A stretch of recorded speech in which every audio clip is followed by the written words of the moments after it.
Maybe I'll just pour it in my coffee cup. Nobody will be the wiser. Yeah. Yeah, so Penny is 6 months old and starting to throw the occasional bitch fit. So Oh. we were just teaching her a little bit about how to sit at the table. And so Oh, man, that's so funny. I started the project and didn't know how long it was going to end until it ended. Yeah. No, it was just with a kid her age, you can't really do much other than kind of just be consistent. So Yeah. when she started like throwing herself back and like getting mad, then I was like, oh, we went to the bedroom and I waited till she calmed down and then took her back out. And then she'd throw a fit and I'd take her back in, take her back out, and I basically was like, after 45 minutes of that, she decided she was done and she was happy to sit at the table. So good. We're good. Good to go. She's still sitting out there. So. That's good. I think we basically gave up training our kids after the fourth one. So Arya she's cute most of the time, but sometimes she's too much, man. How old is she? She's 6. So I mean, gotta have a lot of that stuff worked out of her by then. Like, yeah, you would. Two oldest boys were sitting there at the table, and while I was going back and forth with Penny, they asked MJ, we're like, why is she like that? And MJ was like, you think you just grew up to be these elite individuals without any like shaping and molding? Like you think you just unfolded into that beautiful flower that you are, son? Exactly. Like it's all in the DNA. Yeah. No, there's a lot of training that goes in here. Oh, man. All right. You guys ready to launch into it? Yeah. I like the way that Jordan Peterson talks about it. He says, teach your children not to do things that make you dislike them. Yeah. Yeah, we think about that a lot. That's a good one. Oh, it is a good one. Yeah, I'm ready. You can hit it. You're leading tonight, right? Yep. All right. All right, everybody. Welcome back to episode 8 of the best podcast you've never heard of. And that is the Metal and Forge podcast. And I know you haven't heard of it yet because no one has. And we have this unique opportunity right now for someone to be the 14th subscriber on YouTube. Come on. Obviously, we're just blowing things up over on YouTube, and we got 13 massive subscribers, and now we have an opportunity for someone to be the 14th. So, but yeah, the Metal and Forge podcast, what is it? It's a weekly podcast discussing manhood, entrepreneurship, American life, and matters of the soul. And we do have a contact or a feedback, a question form. Feedback of any kind we welcome over at mettleandforge.com, METTLE, mettleandforge.com, all spelled out. We have the normies with us tonight. We have Patrick Miller, somewhere in the state of Ohio. We have Austin Lapp in the Finger Lakes of New York State. And I'm in Nashville, Tennessee. Miller, what's the closest big town to you there in Ohio? We're about 45 minutes south of Akron, which most people would know where Akron is. Hour and a half south of Cleveland. Okay, there we go. Middle of nowhere. Yeah. It's good. It works. Miller, I know you don't have coffee in that coffee cup anymore. What do you got in there? Knob Creek 100 proof. Hello. My favorite. I love me some Knob Creek. That is good. Yeah. Yep. I used to, I like Knob Creek, but every now and then you have these experiences when you're eating something or drinking something and you have a bad experience and you can't ever drink it or eat it again. I had one of those experiences on Knob Creek a long time ago. What are you drinking, Austin? Actually, went drinking wine tonight, Pinot Noir. There you go. And I got a little Four Roses over here, so we're good to go. All right, so tonight is good selection. Yeah, it's good. Yep. tonight we are doing something a little bit different. This is like a week off just for fun. This is the Thanksgiving special of the Metal and Forge podcast, and it has yet to be determined how special it will actually be, but we normally will have topics pre-planned that we talk through and bat around with each other on, which is always fun, but we're going to do it a little different tonight. We're going to make it shorter. We're going to go 1 hour, and if the whole thing's trash, we'll still put it out, and we'll just tell people not to listen to it. But here's what we're going to do. So the Metal and Forge podcast has 4 main topic categories: manhood, entrepreneurship, American life, and matters of the soul. What we are going to do is we're going to spin the bottle with ChatGPT. ChatGPT will randomly select a topic category, and then we'll take turns sharing a thought, making a statement, or asking a question on the topic that was just picked for you at random from our little bottle spin ChatGPT lady. And then we'll go from there. Totally off script, totally off the cuff, nothing pre-planned. And like I said, if it sucks, we'll probably still put it out. We'll just tell people not to listen to it. So does that sound good, guys? Are we ready to rock and roll here? Any questions? Or are we good on the format? Ready. Yeah, hit me with it. All right. Miller, you're up first. So let's see what category we have for you. Spin the bottle and pick one of the topic categories for Metal and Forge podcast. All right, here we go. And it stops at matters of the soul. Ready for your discussion. Could you hear that, Miller? I got that. Yeah.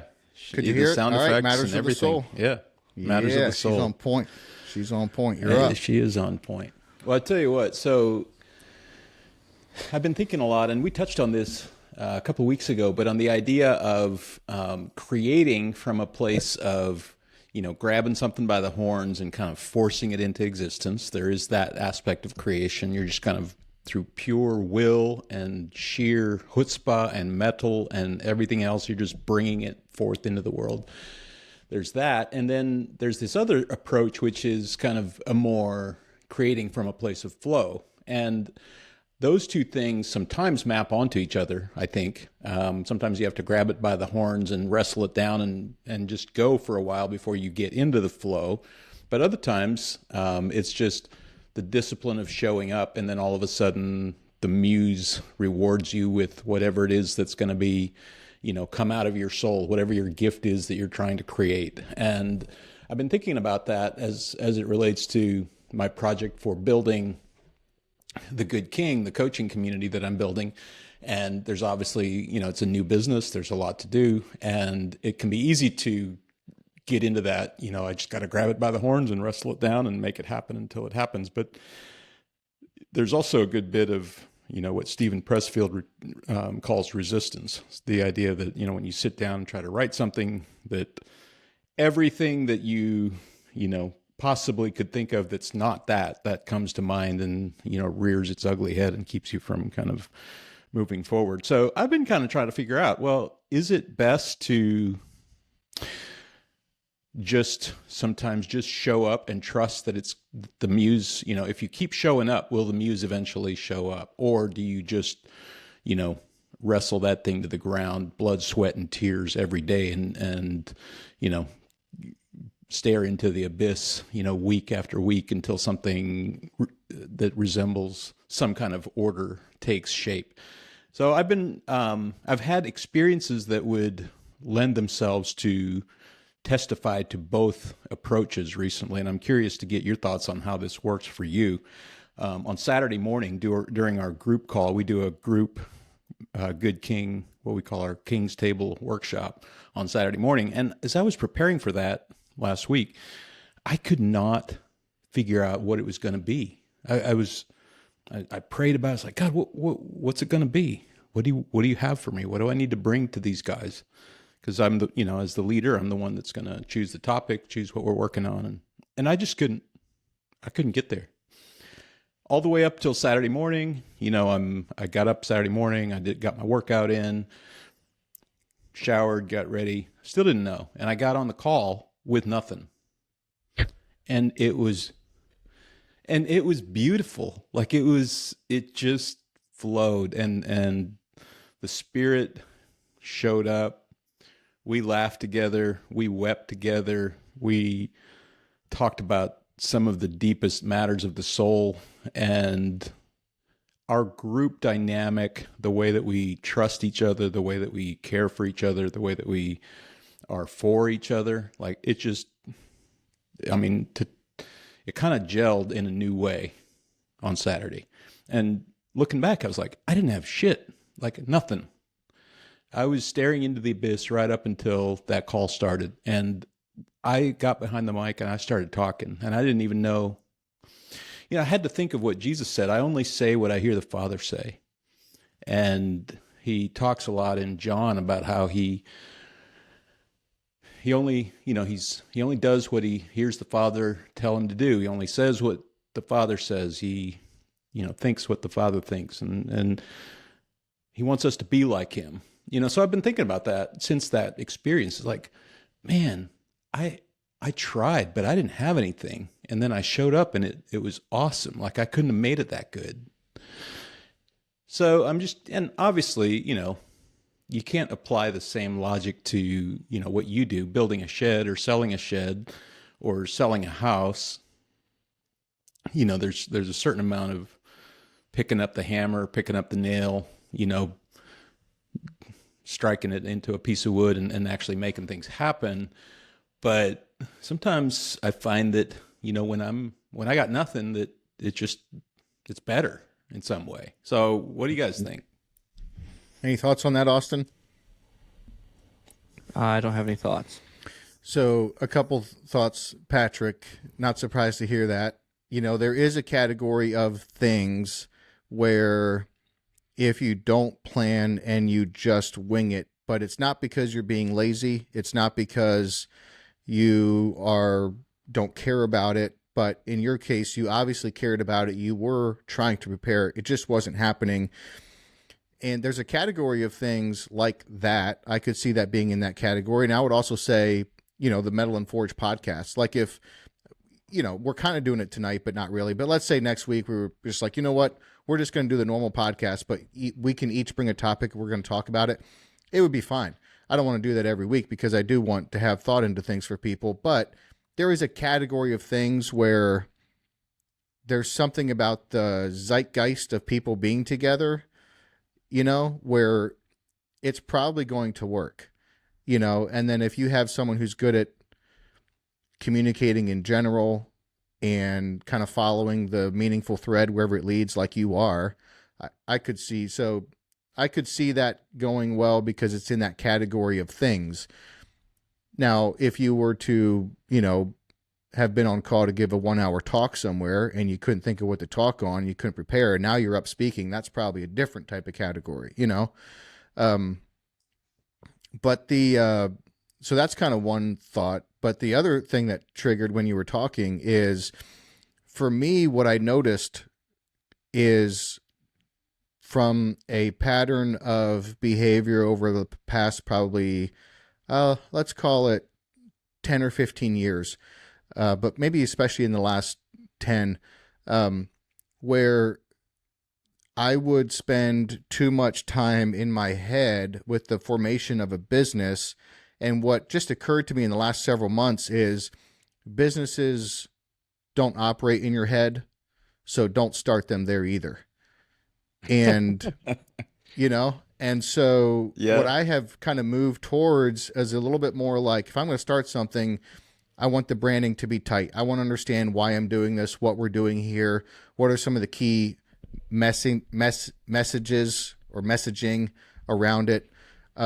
But then I kind of want to just get going, and get it out in the real world and then navigate from there. There was this thing that I had started, I think it was in 2017 or 2018, GBS, Gospel Business Strategies. And that was a thing that I had spent the most time in my head formulating. And that was a more content driven thing. So you're going to have to spend a little bit more time in your head than a more tactical operational business.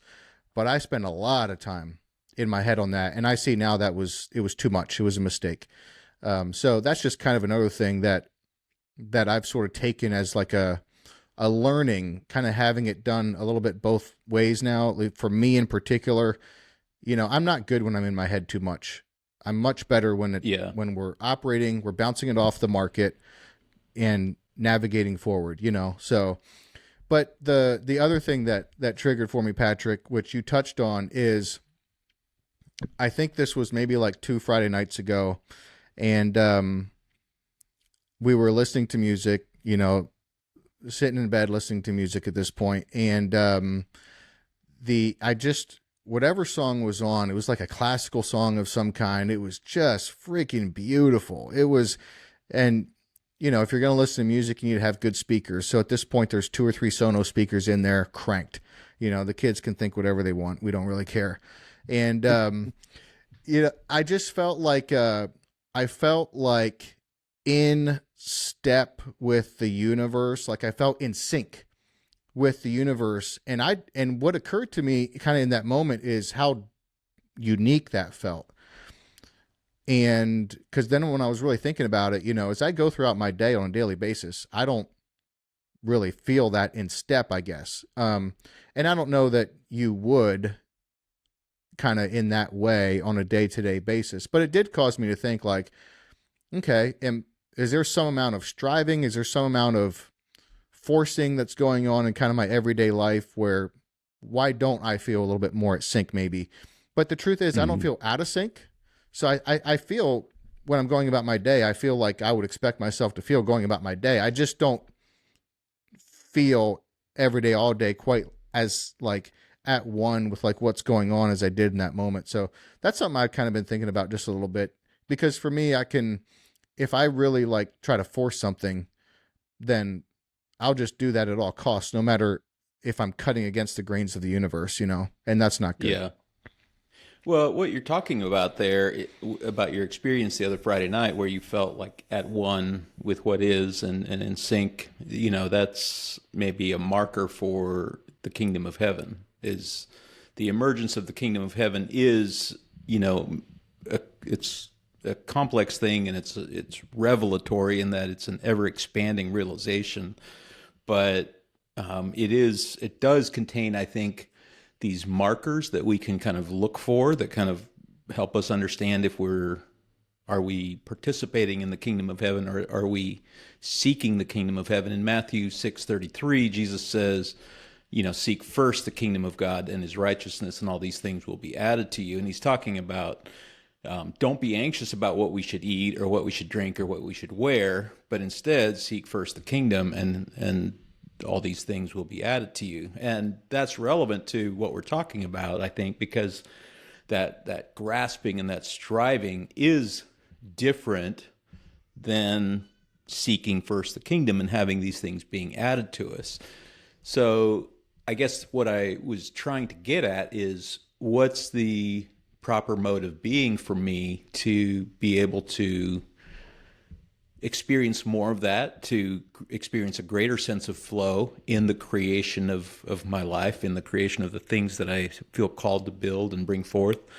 And is it when I'm feeling anxious and I'm feeling striving and I feel like I need to grasp and make it happen, is that always a marker that I'm off the path and that I need to, reorient, repent, let's say, and come back to, just being present with what is, and trust that if I speak the truth and live in love and lead with love, that all of these things will be added to me. Now, obviously, that can include a lot of hard work and a lot of diligence and all that, but it's a working that comes from a place of curiosity and wonder and flow and a certain kind of ease. There's just two different energies at work there, and I'm growing up in a culture like I did in terms of the conservative Amish Mennonite, it's a Germanic kind of work hard, extremely good work ethic and all that. And so I think in my mind, there's a little bit of a temptation to label maybe the flow, the kingdom of heaven pathway as maybe not as hardworking or not as... not as consistent with maybe what I saw modeled growing up by the people around me in terms of the way that you move forward in the world. I don't want to get it wrong, but I do feel like there's some golden thread here that I'm kind of trying to pick at and pull at and see what comes of it. Austin, I'm sure you experience some of that in your business too. If you're selling real estate, there's times when you just, it's really based on relationships and who and showing up in the right frame of mind, right state of mind, etc. Mm-hmm. So I'm sure you wrestle with this in different ways too. Yeah, actually, that's a good context to put it in for me to give me some thoughts, because I do think of that quite a bit with my line of work. Going back to an experience I had in 2017, we started 2016, we started dating about the same time my mom got sick with brain cancer. A year later, we got married. 10 days later, she passed away. And it just kind of cooked me, like, emotionally. And the next 6 months were kind of a slow time in real estate for me. And I stressed about it more than I should have. And of course, it was a seasonal thing. I got through at the end of the year. I looked at the numbers from that year to the year before, and I was down a little bit, but hardly anything. And it just kind of was like this wake-up call for me. Oh, like, maybe that was God looking out for me. Like, being like, hey, you actually don't have the mental capacity to take on, more things right now, so just rest. I feel like I robbed myself of a season, because it's like, I think as Mennonites, like, we just never turn off that work thing. We're just like, well, if I do this, this, and this, cause and effect, and consequently amazing businesses are built and that kind of a thing. But it is very different in this line of work that I'm in. I mean, there's times where I work hard, but I don't know, I just don't force it as much, I guess. Like, I'm like, unto what? Like, I could chase that down. Not that I let things happen to me, but I just do what I can and just, rest in my best efforts, and just, that's all I can do. And yeah, there is something to that. Definitely, just coming to the point where you're okay with, sometimes working harder isn't always the answer. Sometimes there is something to seasonal things. Like, there's harvest, and there's wintertime, and then there's plowing, putting seeds in the ground, and we want harvest all the time, right? But that's just not the reality. Mm-hmm. Yeah. Mm-hmm. Yeah. And sometimes it's leading you to a pivot, because the thing is, we are in a capitalist society. That is the market that we're in, is free market capitalism. So at the end of the day, the market's going to dictate, Mm-hmm. All right. You guys ready to spin the bottle again? Sir. Let's do it. All right, Austin, you are up. Let's see what we have. Spin the bottle again and pick another topic category, please. Let's spin it again. Woo! And this time it lands on manhood. Manhood. Oh, manhood. Right. All right, Austin. I had a feeling it was going to land on this one for me, and I don't know why. Are you serious? Yeah, That's funny. I don't. Like, it earlier got today, you. I had a thought that it was going to be manhood, and I'm like, well, what am I going to say if it's manhood? Oh, wow. Jeez, man. You are in touch. I'm in sync with ChatGPT. Yeah, manhood. So, what I think of manhood is going back, like, formative years of my childhood, and what we were talking about earlier tonight, Kent, before Patrick jumped on. We were talking about cowboys, and there was a horse stage in my life, and my dad took us to get roping lessons and to figure out how to lasso. And there was one time where we had to, my dad raised beef cows, and we what do you call that? Where you put the rubber band around their balls? What's that called? Castrate. Yeah. So we grabbed the ropes and went out, and we all took a shot at this calf, and I roped him, but he jumped through the loop. As I'm pulling it, I snagged his leg, and we all jumped on and wrestled him down, and Mama cow's there bellowing at us, and we get the little thing with the 4 prongs, and put the rubber band over, and like there's just something about that experience, just I don't know, felt initiated. And then another thing I think of with manhood is my dad was a man of not many words, and so we went when I was 14, went archery hunting for the first time, and maybe that's why hunting and horses have such a deep thing in my soul for me, because I associate those things with coming into manhood. And I remember, I went hunting with my dad, and I didn't realize how much I was doing it because I wanted to please him, because I wanted his approval as a father. And he had sent me off to my stand, and he went to his, and a buck came out, a small one. I shot, and I missed it with my bow. And it jumped back behind the brush, and I'll never forget, like, sitting there, like, confessing every sin I could think of, and, just promising the Lord anything I could to get that deer to come out again. And just thinking, and in my mind, it was like, I wanted to shoot it for the bragging rights, but I just so desperately wanted my dad's approval.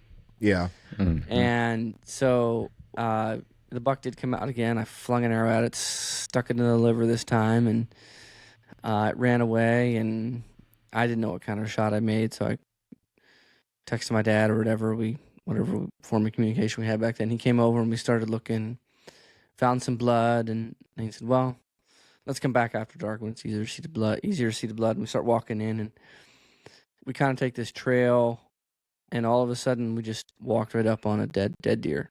And I'll never forget, he took his glove off and looked at me, big smile, and said, good job. Like, just the first time that my father treated me like a man. It just kind of made me, like, puff up my chest and be like, I got it, Yeah. So I think of that a lot with manhood, just the different experiences I had.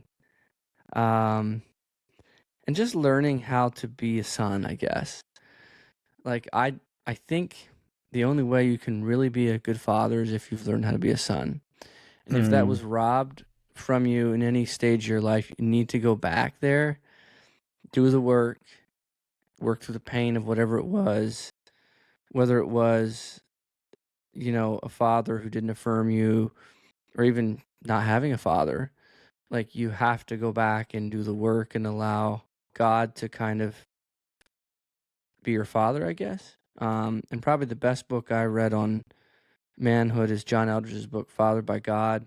I remember reading it in the first chapter, just weeping. It struck such a deep chord in my soul, because fatherhood is like, or being manhood is like, it's something deep within us, like almost primal, like just like this idea of somebody going before us. Like, there's a trail that we're trying to find, and we shouldn't feel alone. There's a part of it where we have to go alone, but if we feel alone the whole time, I feel like we're missing out on some kind of transfer of deity, or, I don't know, whatever the word is, like. And so when I think of manhood, I think of a lot of those experiences back in my early teens, preteens, and then later on in my 20s, when my world came crashing in, and I found myself battling with pornography in a way, in a level that I'd never had before. And then doing the work and realizing that there was pain that I was medicating from way back in my past, associated with that issue of manhood and not knowing how to be a son. And so I think of that a lot when this topic comes up. And so those are just off the cuff thoughts and experiences I have with manhood. And I feel like it's an ever evolving thing. Like, we're pregnant with child number 3 right now. We're having a boy. Found that out. Congrats. Congratulations. There was something that, so I have 2 girls. Summer's 4 and Elsie's like 1.5. And been wanting a boy, obviously. And there was something that rose up within me, man. Maybe you guys know what it's like. I wanted to go. I was like, I got to go get a dirt bike. I go buy more land. I get more guns. I go shoot some more things. I got to go dig the pond out. And like all these like these father-son things like just come rushing to me. Like, never happened to me before. It was literally like someone flipped a switch. It's completely different with my daughters. I love them and I'll protect them and I'll fight for them. But when I thought of having a boy, I was like, man, I can't wait to just send him out on his own, kind of a thing. Like, go explore the woods and come back with bumps and bruises and dirt in your fingernails and worms and snakes. And I don't know. Well, it's just, you do got to do all those things. But the good thing is you don't have to do them all at once. Yeah, right. And you probably don't have to do any of them right now. No, I don't. But I was like, man, I gotta get me a dirt bike. That is interesting how it triggers different things. Yeah, no doubt about it. Miller, I'm curious on initiation, because Austin touched on this with what he was sharing there. Initiation, do you think in the year of our Lord 2024, kind of modern day America, how do you think about initiating your boys to men? We don't need to spend too much time on this, but I'm just curious. Yeah, I'm glad you brought that up, because that's kind of where my head was going to. And we don't really have in our culture any real cultural initiation that happens. So if you are going to initiate your boys into manhood, it's because you've decided to be intentional about it and you're doing something that's kind of countercultural, actually. So some of the things that I think back to when the boys were between 10 and 13, let's say, I took them individually on some kind of outdoor adventure overnight, hiking, camping on a remote island, that kind of thing. And I haven't done as much of that as I'd like to looking back, but I did do it a couple times. I was just looking over some of the pictures. I was looking at some old pictures, and there's no question that those things were instrumental in helping the boys become the good men that they are today. And it's interesting what you said, Austin, about how you have to learn to be a son in order to be a good father, because I think that's true. And I wonder how much it also might run in reverse sometimes. I think I learned a lot about becoming a son from my experience of being a father. A couple of years ago, I was feeling a lot of pain over what I perceived as a disconnect between me and my dad, and I felt judged by him. I felt I knew that he blessed me. He was intentional about communicating that blessing to me years ago, and so I knew that intellectually, but I didn't feel it in my heart. And I reached out to him for and it's kind of awkward a couple of years ago where I just said, "Hey, I'd like to know you better. I'm going through a bunch as I'm in my 40s, and I'd like to know who you were when you were my age and what you dealt with and how you navigated midlife and all of that." And he wasn't ready to have that conversation. It was a little too much, I think, at the time. And that was painful for me. But through that pain, one of the questions that my wife asked me was, well, what do you want your relationship with your dad to look like? Like, what do you picture? You've been bitching and moaning about it now for years, that it's not what you wish it was. Like, what do you want it to be exactly?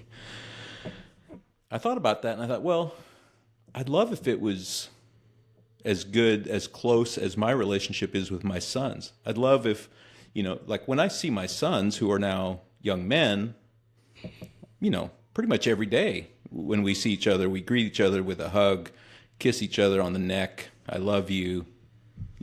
And we genuinely love to spend time together. We cherish our times together. And I just I don't think my dad had the tools to know how to confer that kind of presence to me. And But when I defined it that way and said, you know what, this is what I would like for it to be, in some sense, it brought that about.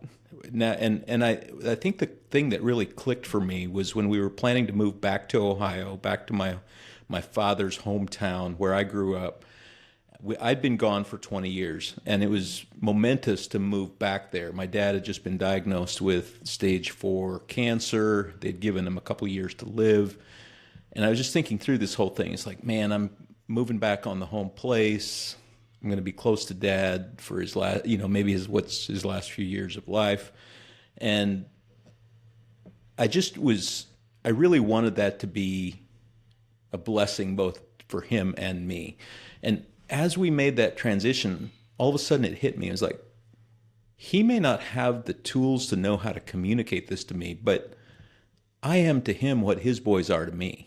My boys, Ben and William, like if I was Dad and my boy was moving halfway across the country to be with me in the last years of my life, I would move heaven and earth to make that happen. I wouldn't judge him or feel like there's something between us or any of that. I'd just be thrilled. And I just felt that like in my body, I could feel that sonship develop in me where all of a sudden I could be the son when I noticed that I was his son in the same way that my sons, looked to me as their dad. And just because he didn't, from his generation and his context that he came up in, he didn't have the tools to necessarily know how to communicate that to me, doesn't mean that that's not how he feels. And I just was able to live into that, and now it's real. Now it's actually the way it is. Our relationship is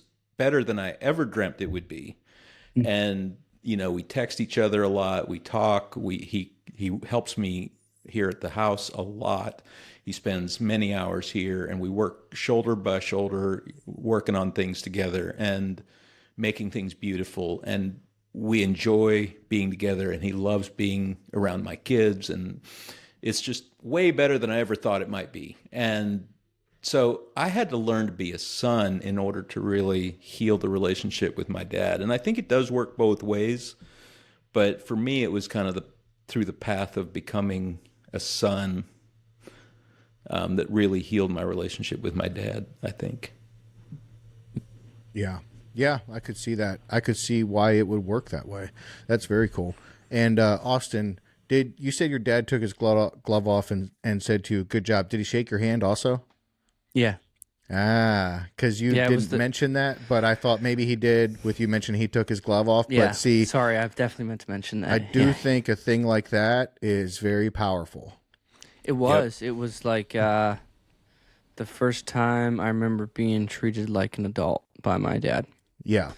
Like, just obviously the knowing he was proud of me, but that small action of like, good job, no strings attached. It was like, not a good job, you should have made a better shot, or not good job, you should have shot a heart shot the first time. There was no judgment behind and no ifs, ands, or buts. It was just like, good job. He didn't say I'm proud of you, but I knew he was. And like, we were standing there looking at a dead deer, and it was like, I mean, I'm looking at the picture now. I have it framed of me with that buck because it's, a 14-year-old kid with braces on and vintage camo and an old bow that I shot with fingers, and Dude, does that picture come off the wall? Yeah. Stick it in the camera. Let's see it. Come on. Stick it right in there. Oh, you don't even have to get up. Look at that. All right. Go. All right. Closer. A little closer. A little closer. A little closer. A little closer. A little closer. There you go. Oh, look at that. How old were you right there? That's awesome. 14. Oh, that's awesome, dude. That's Lincoln's age right now. Cool. We got it. But yeah, I think there's something powerful and unspoken, but we all understand it when two men shake hands and have a mutual understanding. There's something about a handshake that is, it's powerful. I don't like, it's been a minute since I've been, well, I guess this past spring since I've I was helping out a church there for a couple of years, and I developed really good relationships with pretty much all those people, but a couple of the dudes in particular. Not one of them was serving communion this past Sunday, so I walked by his table. He says what he says, and we all get the bread and dip it in the grape juice, and everyone's so busy, you don't see people. At least that's how it is here. You just don't see people nearly as much as you'd like to. So, but just, that bro handshake across the communion table and a couple of words, and, a lot is said in a handshake. All right. Yeah. Shall we go back to the well? Yep. Do it. Spin the bottle and pick another topic category, please. Here we go again. Woo! And it points to entrepreneurship. Ready or not? Okay. You rigged that. No, I didn't rig that. This whole thing does seem like it's rigged, does it not? Patrick, what was yours? Matters of the Soul, and then Austin gets Manhood, who thought about it earlier today, and then the entrepreneurship lands on me. Well, doggone Which you're it. right in the middle of, always. Yeah. Shoot. I kind of wanted American Life, to be honest with you. Entrepreneurship. Question. Overrated or underrated? Miller. Underrated. Austin. I'm not going to say overrated. Okay. Miller says Or underrated. maybe not overrated, Austin says overrated. Well, It's I'm new too to common. entrepreneurship.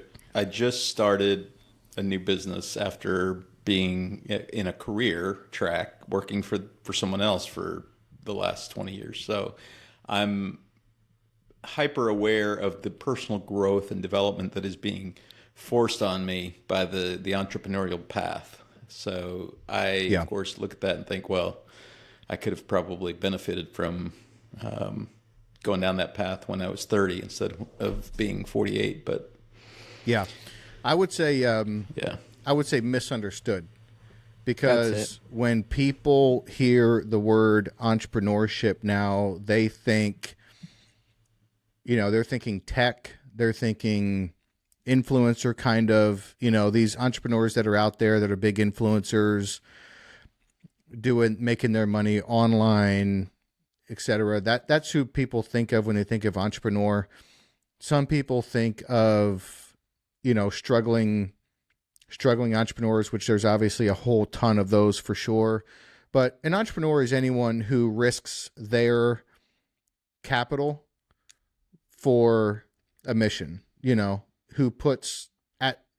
takes on a risk, and maybe it's not even their capital.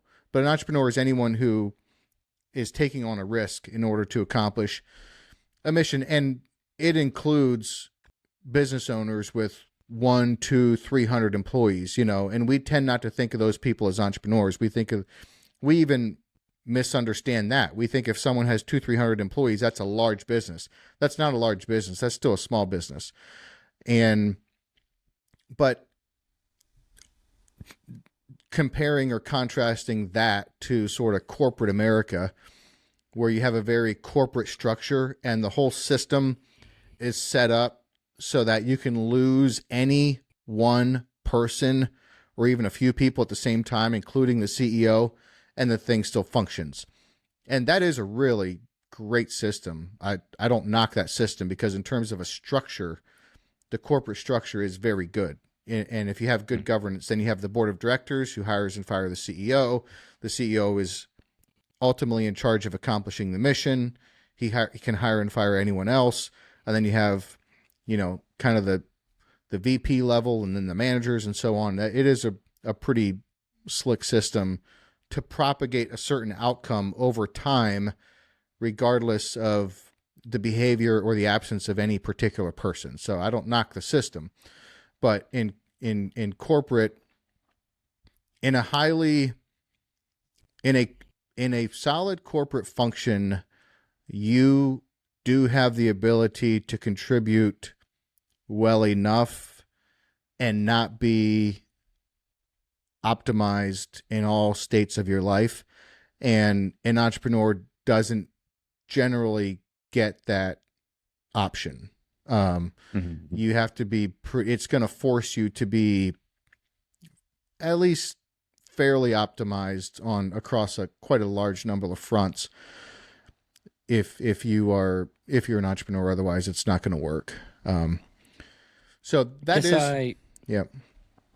I guess I want to take back my statement. I don't want to say it's overrated. I agree with you. It's misunderstood. And what I was thinking is that, like, in my world, I see, like, it seems like everybody wants to get into it, and there's just some people that shouldn't.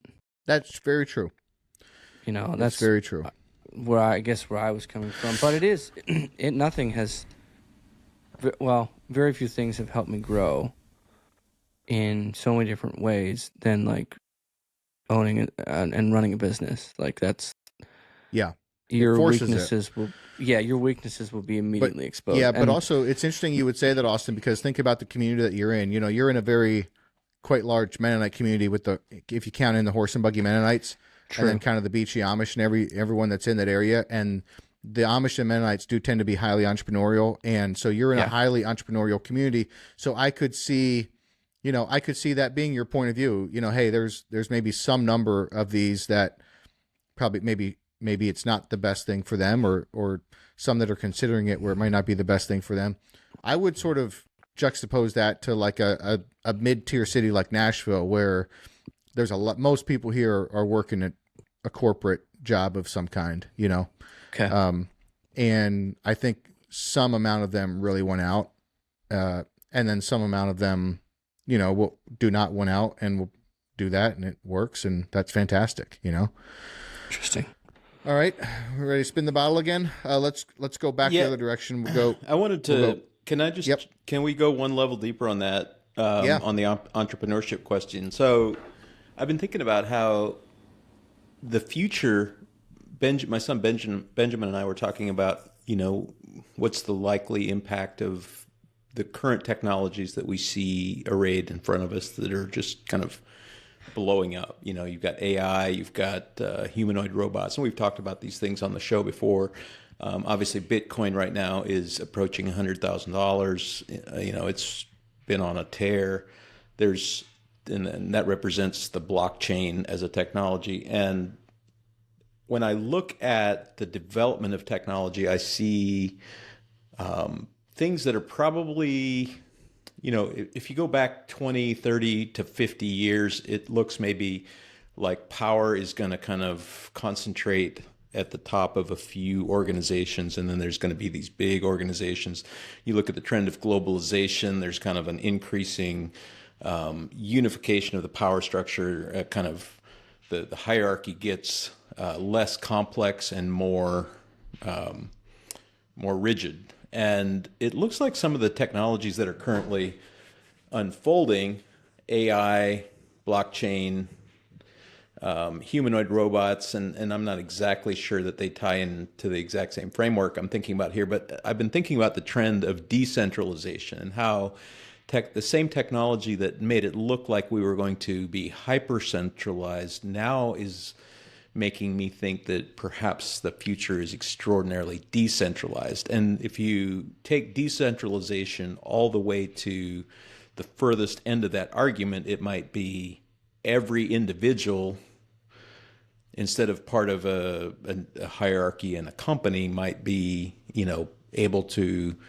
and I'm just brainstorming here, but let's say that every individual had some specific role that they played that was mediated by, you know, technology and the blockchain and communication technologies and all that would allow them to optimally compete and coordinate in relationship to every other individual around them, and in doing so have, you know, a truly complex hierarchy where everybody was able to self-actualize. And obviously I'm painting a picture that's not realistic here, but I'm painting it for the purpose of illustrating the direction I'm kind of imagining that maybe technology unfolds in.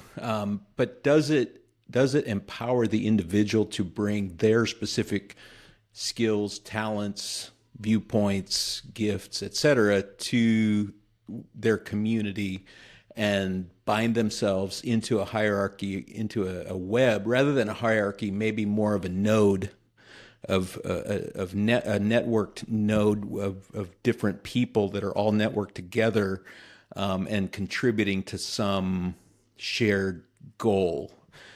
So as I think about a future that is more decentralized, and I think about each individual perhaps being able to more fully bring their a more well-rounded version of themselves to the table, and the gifts that they bring.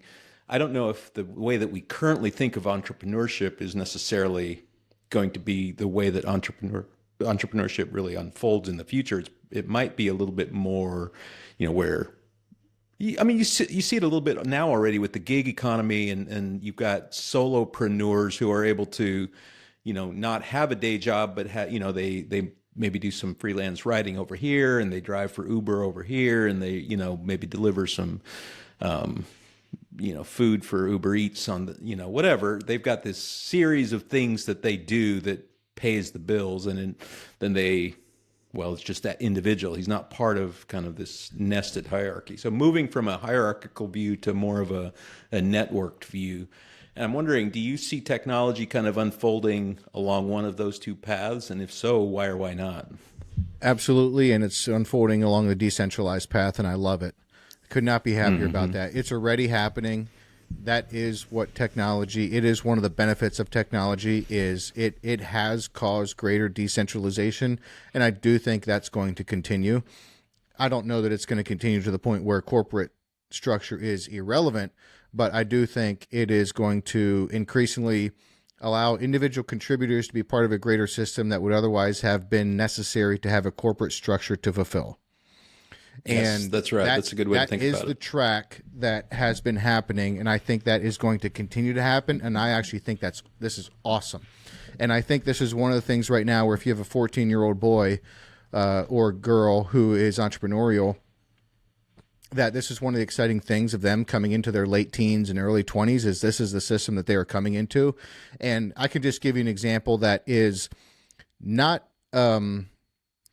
it's not dependent on the tech as most people would think, and yet it sort of is. Like, it doesn't depend on robots and AI necessarily, but it does require a certain amount of the technological advances to accomplish this. Just the other night, it just occurred to me the first time ever, Amish Co., it's just me. We have no payroll. I have a partner, Dylan. He has some equity. He has a job. He wants out of his corporate job, and he is, he handles the finance, and then when we make a sale, he handles it from the point the sale is made until the customer's happy. And I'm basically handling, overseeing the marketing. We use a couple of marketing companies. I handle them, do whatever I need to do on the website, the stuff that basically only I can do, but I'm focused on sales. And this is what occurred to me that's just so cool, considering kind of my experience in the past where we had a company that hired the builders, the drivers, the salespeople. Now you have to have accounting. Now you have to have insurance. Now you have to have some amount of HR. You have to have policies. You have to have all these things in place. Ideally, you would own the property that the shops are under, and if you want to operate in different states. So what Amish Co. does is we make the sale, and then we're buying wholesale from builders and selling. So guess what? I have built-in branch managers in various states that take the most ownership and accountability and responsibility and risk that you could possibly ask for. They happen to be the owners of their shops, but they accomplish the exact same thing that our branch managers used to do. And guess what? When I don't make a sale, I don't pay them a dime. We have dispatchers at each of these locations that take responsibility and accountability, and when they're having the bad day, I never hear about it because they report to the shop owner, or from my standpoint, the branch manager. We have built-in employees that I never have to pay. Now, it's built into the cost every time I make a purchase from them. You get the point. My point is, dude, I'm doing the same thing that I was doing with this other company. I don't have a single employee. Now, could this have been done 30 years ago? In theory, yeah. much longer than that, it'd be pretty tough.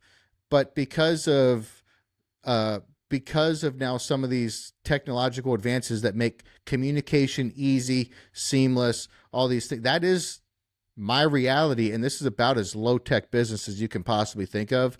So that is something that when it occurred to me, when I thought of it that way, I was like, that is satisfying. And also kind of exciting.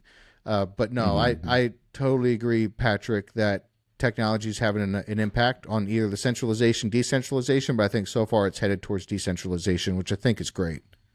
Yeah, I think we're better off. If I can jump in real quick here, I agree with you, Kent. In fact, that is, maybe it's a millennial thing, but that's just kind of like the template that maybe it came from you. You know, you mentored me in the beginning of this whole thing. And I just remember thinking, like, in my journey as an entrepreneur, and well, first of all, it was running a company that, essentially you started, you hired me to run it, and then me buying in ownership shares over the years and now owning everything. I just remember wanting to do one thing and do it really well. And that's what this decentralization has allowed to happen, is because you can outsource everything. I mean, but you can't outsource you. So it's like, what are you, Kent Lapp? What am I, Austin Lapp, good at? Where am I not replaceable? And I love that. I love that whole thing. Like, I love the fact that I can go up to Rochester and quickly join Uber, and I could go Uber for an hour and make a couple extra bucks if I wanted to. I don't have the need to, but I just love that technology definitely has brought about that, I feel like, for sure. And I think that may have been a huge part of the missing piece 30 years ago, wouldn't you say? Like, wouldn't you say that a huge part of the reason that AmishCo is successful is because, like, it plays to your strengths, and it plays to you're already good at marketing. You're already good at, having a vision for something. You're just able to expedite it because of the technology at your fingertips. Yeah, no doubt. All right, let's go quicker this time. Miller, is it your turn? Yep. Spin the bottle and pick another topic category, please. Let's give it another spin. Wow. And it settles on American life. There it is. Yes, all right, we don't have much it. time. Let's go quick. Let's try to make a whole other round here, but the last round took us an hour, so this one has to go way quicker. Hit us, Miller. All right, American life. So I think that the rightward lurch that the country seems to have taken, as evidenced by the results of the last election, I think this is the start of at least 20 years of a rightward lurch. And you're doubling down curious. on it, because last time we talked, you were open to the possibility, and now you're saying you think it's at least 20 years. I've been thinking more about it, and I believe that yes, we are moving in this direction, and we'll probably have, if the Republicans stay true to conservative values, I think we'll see 20 years of Republican, I'd say, dominance. Probably 20 years of Republican presidents. I'll back off a little bit. At least 12 out of 20 years will be Republican presidents, but more conservative thinking in the leadership of the country for a generation. I'm pretty confident. Wow, that is quite a statement. Let me throw this in there. Do we have a Republican Party anymore, or is it actually a MAGA party that still calls themselves Republican? That's what I think is happening. Yeah, it is. And the big R Republicans are trying to, fight MAGA at some level. You had the Senate Majority Leader election happen, and of course they went with John Toon, who is, more of the mainstream Republican, and that's the MAGA people saw that as an affront to their values and as as kind of an oppositional decision by the Senate leadership.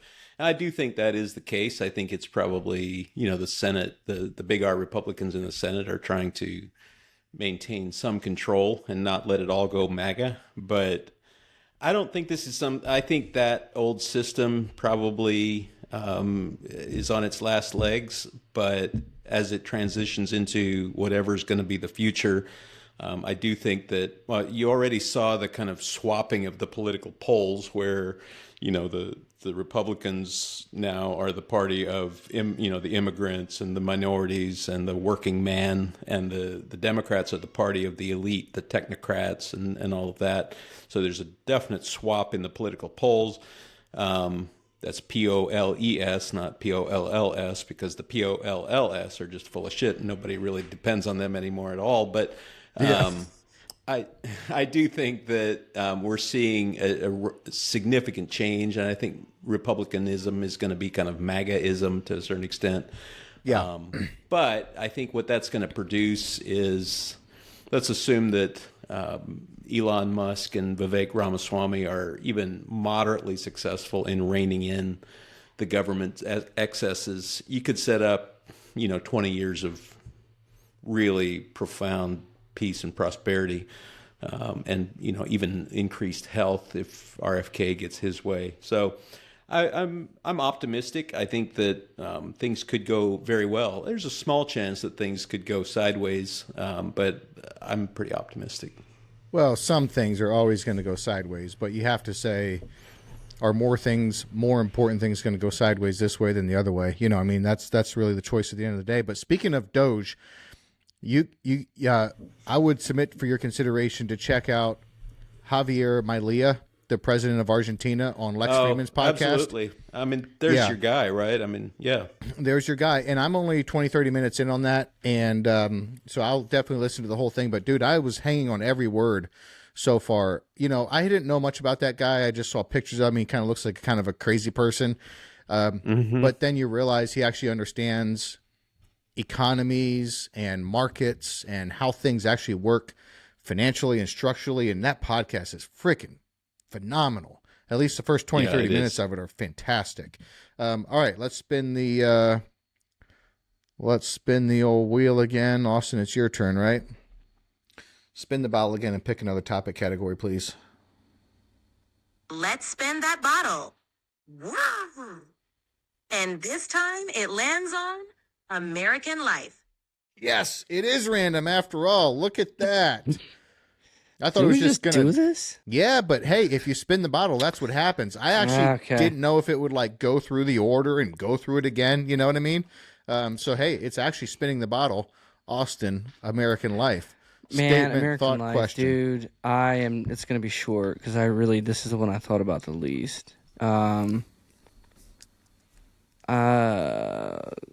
For me, I've been thinking a lot about actually over the last year and a half, American, Eastern culture versus Western culture. And, not to switch the topic here, but Eastern culture does fascinate me. Understanding it helps me understand the Bible a little bit more and kind of some of the things Jesus was talking about. And definitely it's more family driven. And every generation was built on the previous generation. They were big on passing things on to their kids, like Abraham, Isaac, and Jacob. Abraham was the man, the myth, the legend, and he built something, an empire that he passed on to Isaac, and then from there to Jacob. And so that whole one thing I'd love to incorporate into, I guess, my American life is that whole concept of really leaving something for my kids, whether it's a business or real estate that I buy and things like that. Because I have a couple properties and, I could sell them and take the equity and, pay off a lot of debt and essentially live the debt-free lifestyle, like mortgages and everything. But I'm like, man, I want to leave my family with something, I think of your dad, Ken, actually a lot with that. He passed away at a young age, but look at what he left behind for his family in a very short period of time. And in American life, everything's so individualistic. It's no, you got to go out and work for it. That just wasn't how it was. I mean, you think of the story of the prodigal. His father gave him his inheritance. He's like, sure, here's your $1 million or whatever it was, and he went and blew it. He just, gave it to him. So I don't know. That's my quick thoughts on American life when I'm trying to incorporate it into my family. Yep. Love it. All right, let's spin I like the ball. what you said, Austin. Go ahead, Can I Miller. just say real quick here, your comment about East versus West and the understanding of the Christian life, we need a certain amount of Eastern thinking. One of the things that I came across recently that was fascinating about that is, of course, Jesus, you could look at Jesus through the lens of, here's well, he's certainly kind of a mystical character, and he's more or less from the East, at least from our point of view. So, Jesus as an Eastern mystic isn't something that's going to sit real well with most evangelicals, but it's not outside the realm of, consideration. And in John 21:6, when the disciples are fishing and they've been fishing all night, they couldn't catch any fish, and Jesus tells them to cast their nets on the other side. Some translations have it that, cast your nets on the right side. And there's some thinking that perhaps, of course, when they did that, the net was overflowing with fish. And there's some thinking that that comment is related to the right and left sides hemispherically of the brain. And in Eastern culture, they are much more right brain oriented, of course. So left brain thinking is more the way that left hemisphere is more an American or Western way of thinking. It's language, it's logic, analytical thinking. The right hemisphere is creativity, intuition, processing visual information, spatial awareness, and all of that. And the Eastern thought process is much more, keeps those two hemispheres of the brain much more engaged. I think here in America, we are extraordinarily left brain dominant. And it is interesting to consider whether Jesus intended to communicate that you need to activate the right hemisphere of your brain and have both of those active in order to have your net full of fish. And I think that it certainly bears out in reality that that's the case. And I think we would do well to not be afraid of the patterns of the universe that are revealed in Eastern thought, and to get curious about what we're missing when we read the Bible strictly through a Western American left hemispheric viewpoint. Oh, God, that's crazy. Wow. By the way, did you know that... Shoot. I'm going to butcher this a little bit, but there was 7 generations between... Doggone it. There's no way I'm going to get this right. There was 7 generations between Abraham...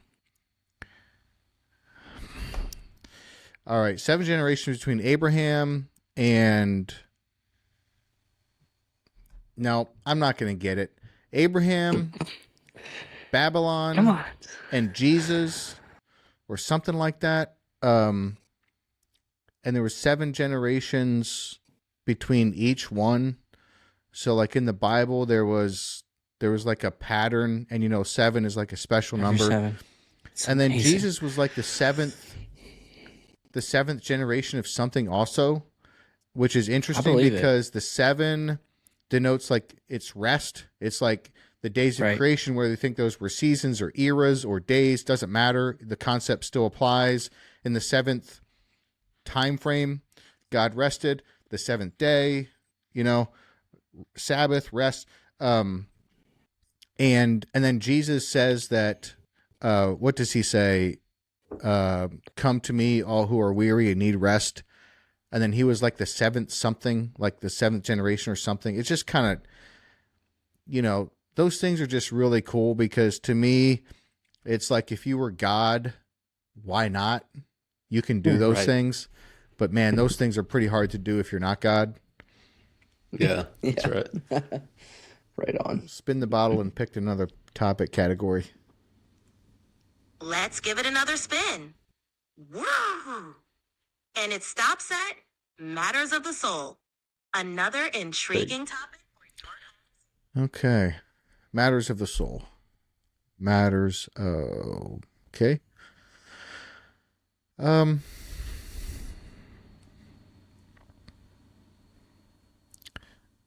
I think that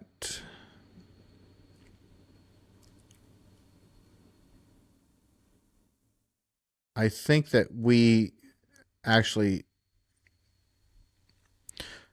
I think Matters of the Soul is not a strength of Western culture, is what I think. Yeah, that's fair enough. Yep. Continue. Expound. Well, I'm not sure what else is to be said on that, you know? I just don't think Matters of the Soul is a strength of Western culture. But it doesn't mean Western culture is wrong. It doesn't mean it's wrong. It's just, no. I do, and Patrick, you touched on this in the last week or two or several, but I do think we miss about 98% of what's going on around us. We think we're capturing about 80 to 90% of it, or at least 50%, and I think we're missing probably more like 99.5%. So my wife and I were talking about this thing of Matters of the Soul in context of, let's see if I can say this right. I'm trying to get my thoughts together on this now, but this whole thing of we just don't, like, yes, I want to be more, I'm not trying to steer it back to the Eastern culture thing, but we do live in a Western culture. So there's something to embracing who we are. I mean, embracing the good values, and we're not going to change a culture. We're not going to change the whole culture of the U.S. But yeah, I think you're right. There's a level of depth that I think we're missing by and large. Yeah, and look, I'm here for it. Don't get me wrong. Like, I can, a lot of us could live kind of wherever we want to live, kind of ish. Yeah, I like the Western culture. I like it, but I look also at you with a cowboy hat, man. I just want to be aware of the fact that we probably missed most of it in terms of Matters of the Soul. What specifically do you think we miss? Because I kind of touched on it a little bit with my comment about the right brain, left brain thing. Is maybe we miss most of the right brain stuff because we're so left brain dominant.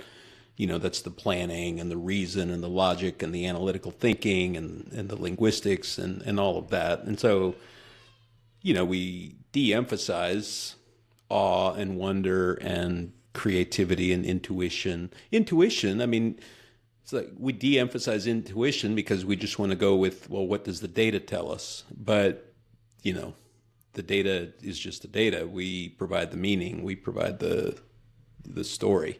And that's where the right brain comes in. And we often miss that. What are you seeing that we miss? Yeah, all of the above. And I can just give you one example. I don't think we have a very good understanding of what makes humans flourish. And if we do have a good understanding of how humans actually flourish, we're doing our damn best to cover it up and hide it and keep that secret from the populace so we can keep doing whatever we're doing. But you can just kind of look across Western culture in general, and you're going to see pretty quick that the people that are flourishing, they're flourishing because of and also in spite of, the Western culture. So, we're just in such a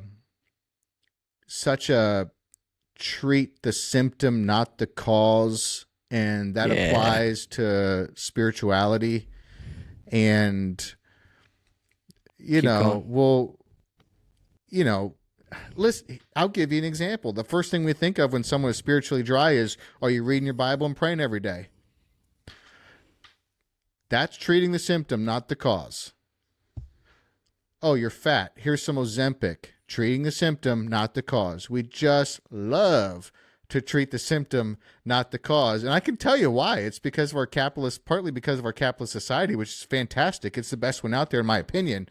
But it does have some downsides, which I do think this is one of them. So we're just not very good at treating the cause, because I do think treating the cause, why do I think this is? Well, treating the cause, it does take time. It also requires some amount of introspection, We're not very good at that. We are good at therapy culture, but I would view a lot of that as treating the symptom and not the cause also. You know, the incentives just aren't there. The zeitgeist just isn't there, you know. So the therapy culture thing, I've been thinking about that. I don't know if there's a movie somewhere or something. I'm probably going to butcher it. Maybe you guys know, but there was a Australian guy who was talking to maybe his American friend, and his American friend was talking about his therapist, and the Australian guy was like, what is that? And the American guy was like, well, it's someone who you talk to about your problems, and they bounce ideas off of them. Patrick, maybe you know this as he's smiling. And the Australian guy's like, you don't have any mates? Like, you don't have any friends? And my wife and I were talking about this, like, we don't open up to people that are free, you know, like, and sometimes it's just a matter of having a conversation like this and being just authentic and be like, man, today sucked and here's why. And you know, you're not doing anything other than just telling someone. And that's one thing we're not good at. We're not good at, we talked about it last time, vulnerability. My thoughts. Yep. Yeah. I mean, you put your finger on definitely one of the challenges with Western culture is, and it is more profitable to treat the symptom because people are going to want to pay you to relieve their suffering. So of course, and plus when you're working with the lag indicators, then you can use left brain things like analytics. You can look at the data and say, well, what's the outcome that we're trying to, what's the outcome that we're trying to ameliorate here? And, you know, we can crunch the numbers and we can see how profitable it is, and then we can decide where to put the resources. But to back up and look at the lead indicators and figure out, well, what's the state of mind that produces this suffering in the first place? There's no real profit that you get from that. You don't even get credit. You know, when you think about taking responsibility for your own health, you don't get credit for avoiding cancer, right? Now, if you get cancer and you get healed or you get cured, it's like, well, that's awesome. But if you die at 100 and you didn't die of cancer, it's like he just didn't get cancer. You know, so you don't really get any credit for that. Nobody's going to make any money avoiding cancer. You know, so that's, I think, one of the challenges with our current system. Yeah, and I also think that we're very disconnected from the natural order of things. We're very disconnected from the natural world. We rarely actually will ever touch our actual feet on the actual earth. We're in our homes, then we put shoes on, then we go out on pavement, then we drive in our cars, then we walk on a sidewalk, then we go in a building, then we spend the day, then we do it in reverse order, and then we're back in our homes, and sometimes, and a lot of times even in our home, we wear a shoe. And even at that point, it doesn't matter if you're wearing shoes, you're barefoot in your own home, you're on a hardwood floor or carpet. You can go weeks without touching your bare feet on actual grass. And so we're very disconnected from nature, and it's not all wrong, right? I mean, but if you're not aware of it, you can actually drift away from the natural order of things, and then you're going to wind up, you know, here's an example. Someone recently had an issue and they needed to get oxycodone from the doctor, and wasn't helping that much, did not like the way they felt on it, and they did not want to get hooked on it. So they took a little cannabis. Cannabis is a natural plant given by God, and this cannabis was processed into an edible, and they ate it, and they relieved their pain. They felt great. They had a fantastic night of sleep, and they felt better the next day. And you're not going to be able to buy that from the doctor, but you can buy oxycodone, because guess what? There's a shit ton of money in it. And the one is man-made, is going to be prescribed by the doctor, and is about as far from the natural order of things as you're going to get. The other grows on the earth, and you can have it for free if you grow it yourself. And there's an example. And there could be hundreds of those examples, and including when you bump into some sort of, here's another example. They recently did these studies on PTSD from ex-military guys, and MDMA apparently is really, really beneficial for them. They got to go to frickin' another country to have those benefits. And there was some sort of a vote that happened recently that I literally know nothing about, but apparently it got voted down. So yeah, there you have a natural thing that actually is proven to help. These guys are coming back with nasty PTSD from bullshit wars we should have never been in to begin with, that's funded, from the lobbyists and the warmongers. And then they get all fucked up, and then they don't even allow them to have a cure that would absolutely help them, that happens to be more natural than the cure they want to give them, which clearly does not work. I mean, you could have hundreds of these examples. So look, I'm here for the Western culture. I'm here for capitalism. I love it. I would choose to be here. It's fantastic. But these are some of the downsides, and that most people are even going to think you're a nut job for even considering that you would take cannabis over oxycodone. They would think that's crazy, when the one is absolutely addictive and could absolutely wreck your life and most likely lead to death, and the other is not medically addictive and will not lead to death. No one has ever died from it. Those two picks, they're going to think you're a crazy one for taking the natural one. So 100%. No, you put your finger on exactly, the challenges with the Western culture, and I'm like you. I don't want to leave, but it does have to be reformed in some ways. Well, what you have to do is you have to be independent enough and a free thinker enough to step outside the propaganda and make decisions for yourself that will lead to your own personal human flourishing. That's sort of what we've done, or have tried to do. And if you can do that in this system, then fantastic. But if you're just going to believe everything that's fed to you from state and corporate sponsored propaganda and just follow that path, it's not going to lead to flourishing. All right, we've gone over time. This is supposed to be an hour. We're hour and 15 or whatever we are. So there it is, the Thanksgiving special. Okay, boys. So it was like a night off. It was like a free-for-all. It was like a funsies. And, maybe it sucked. Maybe it didn't. I don't know if we care at this point, but that's what it was. Any closing thoughts? I enjoyed it. Thanks for hosting, Kent. Fun. Thanks, Kent. It was fun. Miller, are you going anywhere for Thanksgiving? You're staying there? Staying put for Thanksgiving. I got the family all under one roof again, which is just nothing like it. Is Ben going to be home? Yeah, he's home. Portia's coming. So we're looking forward to spending a couple days with all 5 kids under one roof. And girlfriend too, having or no? Kids, not for Thanksgiving. She's going to be around Christmas then. So okay. Yeah. But when the kids come back home after having been gone, there's just something extra special about it. I'll bet. Dude, I can't wait. We got tomorrow and we got Wednesday to go to work, and then we are not from Thursday through Sunday, and I can't wait. Austin, how about you? You going anywhere? You staying there? We're staying home. Love it. Love staying home. Hey, do you guys do the big meal on Thanksgiving for lunch or for dinner?